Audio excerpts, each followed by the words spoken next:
नमस्कार मित्रांनो, स्वागत आहे तुमचं आपल्या 5व्या व्हिडिओमध्ये, ज्याच्यामध्ये आपण शिकणार आहोत इफेक्ट कंट्रोलच्या टॅबबद्दल.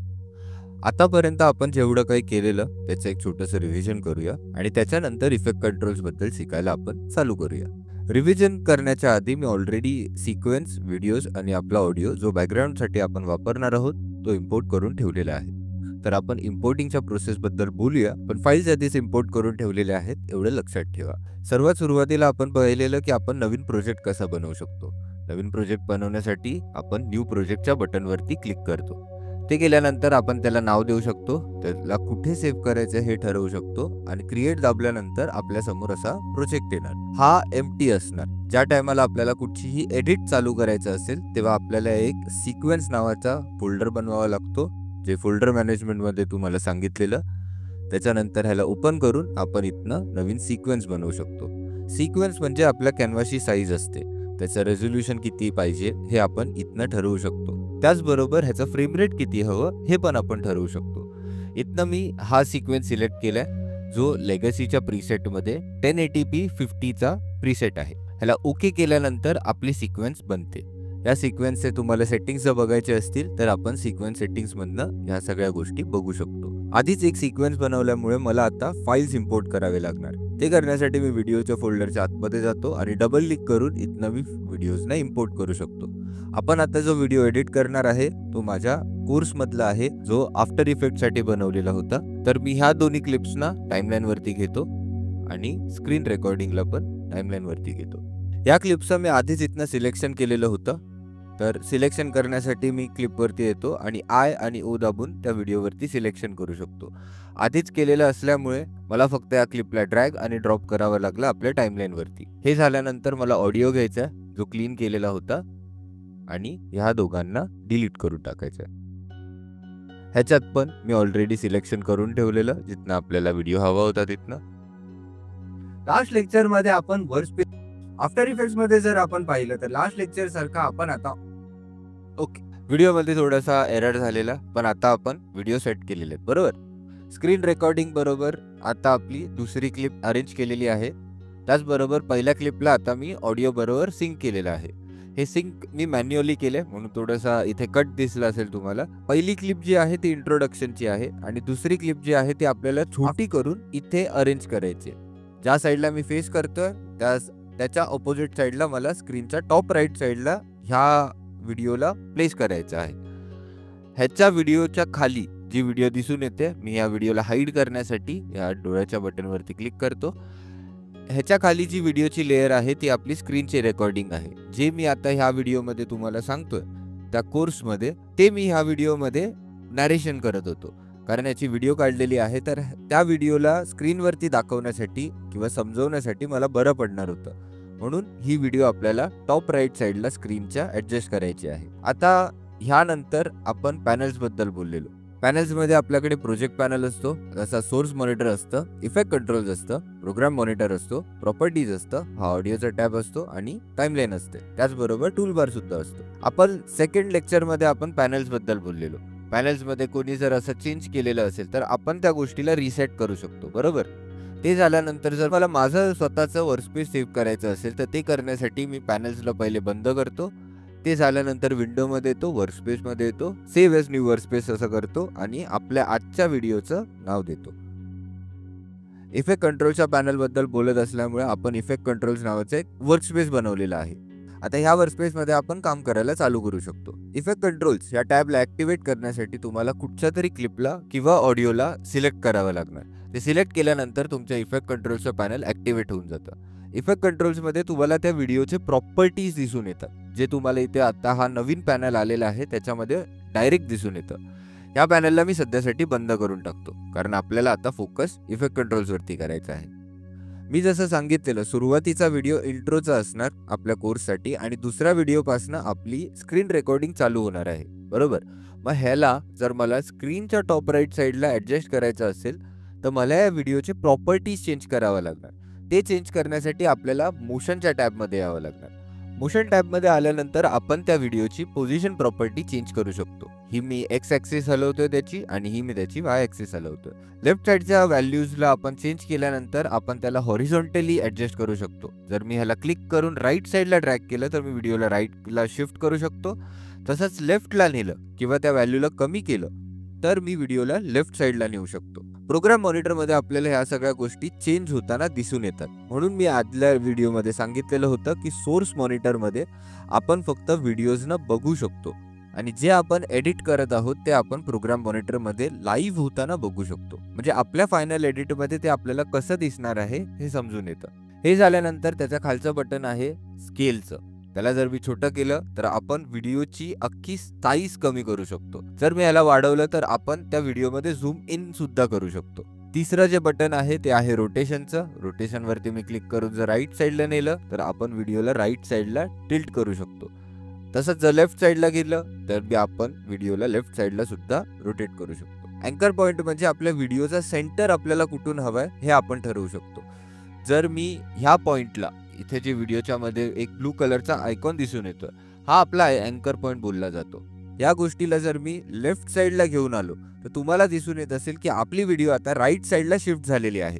ह्याला जर मी इथे आणून प्लेस केलं आणि स्केल जर छोटी केली तर तुम्हाला दिसून येत असेल की अँकर पॉईंटच्या हिशोबाने आता व्हिडिओ ॲडजस्ट व्हायला चालू झालेली आहे.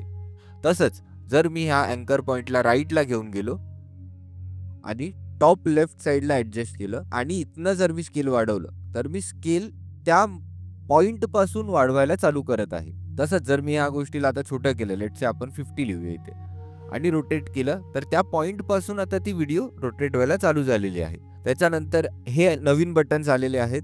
नवीन बटन्स इन द सेन्स जर आपल्याला व्हिडिओला क्रॉप करायचं असेल त्या व्हिडिओमध्येच जर त्याला ॲडजस्ट करायचं असेल तर आपण इथनं व्हॅल्यूजला चेंज करू शकतो. लेफ्टच्या व्हॅल्यूला जर मी वाढवलं तर मी लेफ्ट साईडने त्याला किती कापायचं आहे हे ठरवू शकतो. तसंच जर मी राईट साईडने ह्याला चेंज केलं तर तिकडनं पण मी व्हिडिओ छोटी करू शकतो. आपल्याला ह्याला स्क्वेअर बॅकग्राऊंड हवी आहे तर स्क्वेअर बॅकग्राऊंड आणण्यासाठी केवढी व्हिडिओ मला नको आहे तेवढी मी ह्याला ॲडजस्ट करून ठेवून देतो. लेट्स से आपल्याला एवढी व्हिडिओ हवी आहे, बरोबर. आता जर मला कुठच्याही व्हॅल्यूला रिसेट करायचं असेल, मला जर लेफ्ट आणि राईटचे क्रॉप व्हॅल्यूज ठेवायचे आहेत आणि अँकर पॉईंट आणि स्केलला जर रिसेट करायचं असेल तर मी अँकर पॉईंटच्या इथे येतो आणि हे U-टर्न सारखं दिसणारं जे बटन आहे त्याच्यावरती क्लिक केल्यानंतर मी अँकर पॉईंटला रिसेट करू शकतो. स्केलला सुद्धा रिसेट करण्यासाठी मी ह्या बटनवरती क्लिक करतो. आता मी जे सेटिंग्स केलेले होते ते मला चेंजेस हवे होते. चुकून जर मी त्या गोष्टीला रिसेट केलेलं असेल आणि मला ते परत हवं असेल तर मी इथनं एडिटमधनं अंडूच्या बटनवरती क्लिक केल्यानंतर त्या गोष्टीला परत आणू शकतो. हे आपण जास्तीत जास्त 50 ते 60 वेळा करू शकतो, पण जास्त करा असं मी सजेस्ट नाही करणार. ठीक आहे, Ctrl-Z त्याची शॉर्टकी आहे. जेवढ्यान जास्त वेळा तुम्ही Ctrl-Z दाबत राहणार तेवढ्यांदा तुमची व्हिडिओ मागे जायला जो तुम्ही पुढची स्टेप केलेला तिथनं जायला शक्य होऊ शकतं. हे जास्त वेळा करू नका. जर तुम्हाला कुठची गोष्ट ॲडजस्ट करायची असेल तर ती विचार करून करा, म्हणजे त्यामुळे तुम्हाला जास्त करेक्शन करायची गरज नाही पडणार. ठीक आहे, अंडूचं झाल्यानंतर आपल्याला जर सगळ्या गोष्टींना एकत्रच जर रिसेट करायचं असेल तर आपण मोशनच्या टॅबला पूर्णच्या पूर्ण रिसेट करू शकतो. यामुळे आपण जेवढे काही चेंजेस केलेले होते मोशनच्या टॅबमध्ये तेवढे सगळे रिसेट होऊन जाणार. त्यानंतर आहे ओपॅसिटीचं बटन. ओपॅसिटी म्हणजे आपल्या लेअरची जी आपण सिलेक्ट केलेली आहे त्या लेअरची ट्रान्सपरन्सी किती पाहिजे आपल्याला. या व्हॅल्यूला जर मी छोटं केलं तर तुम्हाला मागची व्हिडिओ सुद्धा दिसून यायला चालू झालेली असेल. आता मी 0ला गेलोय म्हणून आपली व्हिडिओ आता पूर्णच्या पूर्ण बंद झालेली आहे. ह्याला जर मी 50 वरती आणून ठेवला तर मी सुद्धा दिसत असणार तुम्हाला, त्याचबरोबर माझी स्क्रीन सुद्धा दिसत असेल तुम्हाला. याच टॅबच्या खाली आपल्याला ब्लेंडिंग मोड सुद्धा दिसून येतात. ब्लेंडिंग मोड्समुळे आपण 2 लेयर्सना ब्लेंड करू शकतो. Adobeने भरपूर सारे आपल्याला ब्लेंडिंग मोड्स दिलेले आहेत. ह्याच्यावरती आपण क्लिक केल्यानंतर आपण वेगवेगळे ब्लेंडिंग मोड्स व्हिडिओवरती अप्लाय करून बघू शकतो. या गोष्टीला सुद्धा जर मला पूर्णच्या पूर्ण रिसेट करायचं असेल तर मी इथे क्लिक करून रिसेट करू शकतो. यानंतर टाइम रिमॅपिंगचं आहे. या गोष्टीबद्दल तुम्हाला मी ॲडव्हान्सच्या कोर्समध्ये सांगू शकतो. आता आपल्याला ह्या व्हिडिओला टॉप राईट साईडला ॲडजस्ट करायचं होतं, बरोबर. ते करण्यासाठी सर्वात पहिले मला या व्हिडिओला छोटं करावं लागणार. ते करण्यासाठी मी स्केलच्या बटनवरती एकदा क्लिक करतो आणि इथे 30ची व्हॅल्यू लिहितो. 30ची व्हॅल्यू लिहिल्यानंतर मला हा व्हिडिओ ज्या साईजचा हवा होता त्या साईजचा मी आता त्याला केलेला आहे. त्याचबरोबर मला जर याला राईट साईडला घेऊन जायचं आहे तर मी पोझिशन प्रॉपर्टीच्या लेफ्ट साईडच्या व्हॅल्यूवरती क्लिक करून या व्हिडिओला राईट साईडला घेऊन जातो. आता ही व्हॅल्यू नेहमीच ॲक्युरेट असणार आहे असं नसतं, तर आपल्याला पोझिशन किंवा मोशनच्या जेवढे प्रॉपर्टीज आहेत, जसं पोझिशन, स्केल आणि रोटेशन, या गोष्टीला ॲडजस्ट करण्यासाठी आपण मोशनच्या प्रॉपर्टीवरती एकदा क्लिक केलं तर प्रोग्राम मॉनिटरमध्ये आपल्या व्हिडिओच्या अवतीभोवती एक ब्लू कलरचं सिलेक्शन दिसून येतं. त्या सिलेक्शनवरती जर मी क्लिक करून छोटं केलं तर आपण व्हिडिओची स्केल ॲडजस्ट करू शकतो प्रोग्राम मॉनिटरमधून. ठीक आहे. तसंच जर मी या व्हिडिओला सिलेक्ट करून मूव्ह केलं तर आपण त्याची पोझिशन प्रॉपर्टी सुद्धा ॲडजस्ट करू शकतो.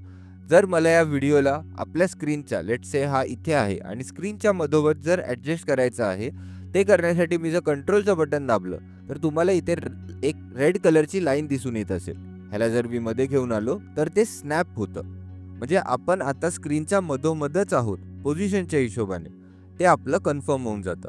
आता ह्या व्हिडिओला मला काय करायचं आहे, टॉप राईट साईडला स्क्रीनच्या इथे एकदम परफेक्ट ॲडजस्ट झालं पाहिजे. तर अँकर पॉईंटला मी सिलेक्ट करतो, या व्हिडिओच्या अँकर पॉईंटला, आणि इथनं मी ह्याला कंट्रोल प्रेस करून टॉप राईट साईडला स्नॅप करतो. हे केल्यामुळे आपण जेव्हा मोशनच्या प्रॉपर्टीला सिलेक्ट करून व्हिडिओला टॉप राईट साईडला घेऊन जाऊ, त्या टायमाला आपण व्हिडिओला एकदम परफेक्ट टॉप राईट साईडला स्नॅप करू शकतो. आता मला ही व्हिडिओ छोटी झालेली हवी, लेट्स से एवढी झालेली हवी. आता ह्याचे स्केलची प्रॉपर्टी आपण राऊंड ऑफ करून 20 करून ठेवूया. हे झाल्यानंतर मला इथला जो पोर्शन आहे स्क्रीनचा तो काढून टाकायचा आहे. ते करण्यासाठी मी क्रॉप लेफ्टचं बटन थोडंसं वापरतो, आणि इथलाही पोर्शन एवढा राईट साईडचा नसला तरी चालू शकतं, तर मी काय करतो, क्रॉप राईट सुद्धा करतो. हे झाल्यानंतर मी पोझिशनच्या प्रॉपर्टीला क्लिक करतो आणि ह्याला राईट साईडला ड्रॅग करून घेऊन येतो. आता ही व्हिडिओ बरोबर लागलेली आहे की नाही ते बघण्यासाठी मी काय करतो, झूम आउट करतो माझ्या माऊसचं स्क्रोल व्हील डाऊन करून, आणि मी माझ्या इथे झूम इन करतो स्क्रोल अप करून. आता इथे जर मी बाहेर क्लिक केलं तर तुम्ही बघू शकता की आपले एजेस बरोबर ॲडजस्ट झालेले आहेत. ते चेक करण्यासाठी मी लेफ्ट साईडला व्हिडिओला घेऊन येतो आणि परत मॅन्युअली येऊन ॲडजस्ट करतो. त्याची व्हॅल्यू 2002 आपण ठेवूया. हे झालं या गोष्टीबद्दल. आता ही व्हिडिओची स्क्रीन छोटी झालेली आहे आणि लेफ्ट साईडला गेलेली आहे, तर डायरेक्ट आपल्या स्क्रीन बरोबर, प्रोग्राम मॉनिटर बरोबर स्नॅप करण्यासाठी किंवा त्या स्क्रीनच्या साईज बरोबर त्याला ॲडजस्ट करण्यासाठी मी ह्या बटनवरती क्लिक करतो आणि फिटच्या बटनवरती क्लिक करतो. ते केल्यानंतर आपली व्हिडिओ जशी आधी होती तशी होऊन जाते. तसंच जर मला हे थोडंसं मोठं हवं आणि ह्याला जर मी खाली शिफ्ट केलं तर तुम्ही बघू शकता आपली व्हिडिओ आता त्या पॅनलच्या साईजने ॲडजस्ट व्हायला चालू झालेली आहे. हे आपलं प्रोग्राम मॉनिटरमध्ये सुद्धा होतं, त्याचबरोबर सोर्स मॉनिटर्समध्ये सुद्धा होतं. पण जर आपण एक व्हॅल्यू ॲडजस्ट केलेली असेल झूमची, तर आपण पॅनलला कितीही मोठं केलं किंवा छोटं केलं तर त्या व्हिडिओची झूम तेवढीच राहणार आहे, हे लक्षात ठेवा. तर ह्याला मी फिटला आणून परत सेट करतो. आता जसा मी वर्कस्पेस चेंज केलेलं आहे, त्याला जर मला रिसेट करायचं असेल तर मी ऑल्ट शिफ्ट आणि 0 दाबतो. आता आपण जसं बोललेलो की टॉप राईट साईडला स्क्रीनच्या व्हिडिओ प्लेस झालेली पाहिजे, ती आता प्लेस झालेली आहे. मग आपण सुरुवातीपासून एकदा प्ले करून बघूया. शिफ्ट केलेल्या वेगवेगळ्या पॅनल्स बद्दल बोलणार आहोत. आफ्टर इफेक्ट्स मध्ये जर आपण पाहिलं तर लास्ट लेक्चर तुम्हाला समजलं, इफेक्ट कंट्रोल्समुळे आपण व्हिडिओच्या प्रॉपर्टीजना मॉडिफाय करू शकतो. आता एक्झाम्पलसाठी जर मला दाखवायचं असेल की ही व्हिडिओ इथून इथपर्यंत येताना झूम होते आणि त्या साईडला जाऊन प्लेस होते, म्हणजे ही व्हिडिओ जर मी आता सिलेक्ट केली मोशनच्या प्रॉपर्टीवरनं, तर ही इथपासनं ॲनिमेट व्हायला चालू होते आणि इथपर्यंत पोचून ती व्हिडिओ टॉप राईट साईडला त्या व्हिडिओसारखं प्लेस होऊन जाते. हे दाखवण्यासाठी मला काय करावं लागणार, आपल्या पहिल्या व्हिडिओच्या क्लिपवरती कीफ्रेम्स प्लेस करावे लागणार. कीफ्रेम्स ही गोष्ट ॲनिमेशनमध्ये येते, तर तुम्हाला पूर्ण ॲनिमेशन डेप्थमध्ये करायचं असेल तर तुम्ही आफ्टर इफेक्ट्स वापरू शकता. पण व्हिडिओ एडिटिंगमध्ये तुम्हाला फक्त कीफ्रेमिंग समजली आणि बीजर कीफ्रेम्स काय असतं हे समजलं तरी चालू शकतं. आता सध्यासाठी आपण ॲडव्हान्सबद्दल नको बोलूया. मला किती गोष्टी ॲनिमेट कराव्या लागणार ह्याच्यामध्ये, दुसऱ्या व्हिडिओ क्लिपमध्ये जे आपण चेंजेस केलेले, अँकर पॉईंटला सेट केलेला होता, तर मी व्हिडिओच्या अँकर पॉईंटला पहिले क्लिक करून इथे टॉप राईट साईडला प्लेस करून घेतो. हे झाल्यानंतर आपल्याला ह्या व्हिडिओच्या प्रॉपर्टीला ॲनिमेट नाही करावं लागणार. तसंच मला आता ह्याच्यात काय करायचं आहे, क्रॉप लेफ्ट आणि क्रॉप राईटच्या बटनला चालू करायचं आहे. क्रॉप लेफ्ट आणि क्रॉप राईट या बटनवरती क्लिक केल्यानंतर आपल्याला की फ्रेम प्लेस होते. की फ्रेम ही ती गोष्ट आहे जी ह्या टाइमवरती आपल्या क्रॉप लेफ्ट आणि क्रॉप राईटच्या व्हॅल्यूजना सेव्ह करून ठेवतं. जर मी या व्हिडिओच्या एंडला येतो आणि या व्हिडिओच्या प्रॉपर्टीजवरनं क्रॉप लेफ्ट किती आहे आणि क्रॉप राईट किती आहे हे बघतो. आता लेफ्ट 20 आहे, राईट 21 आहे. लेफ्ट 20 आहे आणि राईट 21 आहे. हे झाल्यानंतर तुम्हाला दिसून येत असेल की आपले लेफ्ट आणि राईटचे व्हॅल्यूज चेंज झालेले आहेत. बरोबर. मी या की फ्रेम्सना आता सिलेक्ट करतो आणि व्हिडिओच्या एंडला आणून ठेवतो. आता सुरुवातीला जर आलो म्हणजे पहिल्या की फ्रेम वरती जर आलो आणि इथनं मी जर प्ले केलं बद्दल बोलणार आहोत. तर तुम्हाला आता व्हिडिओ क्रॉप होताना टाइम मध्ये दिसत आहे. ह्यालाच आपण ॲनिमेशन बोलतो. तसंच टाइम मध्ये एका प्रॉपर्टीला आपण जर एका गोष्टीपासून दुसऱ्या गोष्टीपर्यंत घेऊन जाऊ शकत असू तर त्याच गोष्टीला आपण ॲनिमेशन बोलतो. सोप्या भाषेत सांगायचं झालं तर. आता आपल्याला या व्हिडिओला छोटा करायचं आहे. बरोबर. आता पोझिशन आणि स्केलच्या प्रॉपर्टीज वरती मी जर क्लिक केलं या स्टॉपवॉचच्या बटनवरती तर मी कीफ्रेमच्या बटन्सना ॲक्टिवेट करू शकतो. कीफ्रेम्स ॲक्टिवेट केल्यानंतर ह्या व्हॅल्यूज आता ह्या टाईममध्ये सेव्ह झालेले आहेत. हे आपल्याला दिसून येते या कीफ्रेम्समुळे. इथून जर मी व्हिडिओच्या एंडला येतो आणि आपल्याला आता काय हवं की ही व्हिडिओ इथे सेट झाली पाहिजे तर मी स्केलवरती येतो आणि इथे 20 प्लेस करतो. 20 प्रेस करून मी व्हिडिओच्या एंडला मध्ये ही कीफ्रेम आता ॲडजस्ट केलेली आहे. आता इथून मला या पोझिशनच्या प्रॉपर्टीला 2001 हे सेट करायचं आहे. 2002. आता पोझिशनच्या प्रॉपर्टीला मी मॅन्युअली इथून इथे ॲनिमेट करून घेतो. ते केल्यानंतर ही व्हॅल्यू जी आता मी सेट केलेली आहे ती आपली ह्या टाईमवरती सेट झालेली आहे. आता चारही व्हॅल्यूज आपल्या सेव्ह झालेल्या आहेत. बरोबर. मग मी जर पहिल्या कीफ्रेमवरती आलो इथून एक्झाम्पलसाठी वेगवेगळ्या पॅनल्स बद्दल बोलणार आहोत. आता तुम्हाला समजून आलं की व्हिडिओ ज्या टायमाला पॅनल्स बद्दल बोलणार आहोत. व्हिडिओच्या टायमाला आपल्याला एक टायमापासून दुसऱ्या टायमापर्यंत घेऊन जायचं असेल तर प्रीमियरमध्ये ह्या गोष्टीला आपण ॲनिमेशन बोलतो. आता ह्याला आपण जसं फास्ट दाखवलेलं या लिनियर ॲनिमेशनपेक्षा चांगलं दाखवण्यासाठी आपण ह्याला बीझरवरती आणू शकतो. या गोष्टीमुळे आपली ॲनिमेशन थोडीशी स्मूथ होते. ह्याला सगळ्यांना मी सिलेक्ट करतो, राईट क्लिक करतो, टेम्पोरल इंटरपोलेशनमध्ये येऊन बीझरला सिलेक्ट करतो. या गोष्टीला एंडला प्लेस करतो. प्ले केल्यानंतर आता जी आपल्याला स्नॅपी ॲनिमेशन दिसत होतं त्यापेक्षा थोडंसं स्मूथ ॲनिमेशन दिसायला चालू झालेलं असणार. आता दुसरी महत्त्वाची गोष्ट म्हणजे सेकंड व्हिडिओपासूनच आपली ही स्क्रीन आपल्याला दिसायला चालू झालेली आहे. पण ह्या व्हिडिओच्या ॲनिमेशनच्या मागे आपल्याला ब्लॅक स्क्रीन दिसत आहे. ते का दिसतंय? कारण पहिल्या व्हिडिओच्या खाली काही नसल्यामुळे आपल्याला ब्लॅक स्क्रीन दिसून येत आहे. हे जर घालवायचं असेल तर मला खालच्या व्हिडिओला एक्सटेंड करून जिथनं आपली पहिली कीफ्रेम प्लेस केलेली आहे तिथे या व्हिडिओला ॲडजस्ट करावं लागणार. आता मी जर वेगवेगळ्या पॅनल्स बद्दल बोलणार आहोत तर या व्हिडिओला आपल्याला ॲनिमेशन चांगलं दिसून येतं. तर आता तुम्हाला इफेक्ट कंट्रोल्स आणि की फ्रेमिंग काय असतं ह्या गोष्टींबद्दल समजलेलं असणार. मी एकदम बेसिक सांगितलेलं आहे की कुठच्या गोष्टीमुळे काय होतं. जर तुम्हाला या गोष्टीबद्दल डेप्थमध्ये समजून घ्यायचं असेल तर तुम्हाला या गोष्टीची प्रॅक्टिस करावी लागणार. आजच्या व्हिडिओमध्ये तुम्हाला समजलेलं आहे की इफेक्ट कंट्रोलचा वापर करून आपण व्हिडिओच्या प्रॉपर्टीला मॉडिफाय कसं करू शकतो. त्याचबरोबर त्या व्हिडिओच्या प्रॉपर्टीला मॉडिफाय केल्यानंतर त्याच्यामध्ये 2 कीफ्रेम्स प्लेस करून त्याला ॲनिमेट कसं करू शकतो. या गोष्टीची प्रॅक्टिस करण्यासाठी तुम्हाला 5 व्हिडिओजना ॲनिमेट करायचं आहे. हे केल्यानंतरच तुम्हाला कीफ्रेम ही गोष्ट काय करते हे नक्की समजून येऊ शकतं. इफेक्ट कंट्रोलचा व्हिडिओ आपल्या इथेच संपतो. पुढच्या व्हिडिओमध्ये आपण टेक्स्ट काय असतं आणि टेक्स्टचा पॅनल काय असतो आणि ते काम काय करतं याबद्दल बघून घेऊया. तर भेटूया पुढच्या व्हिडिओमध्ये.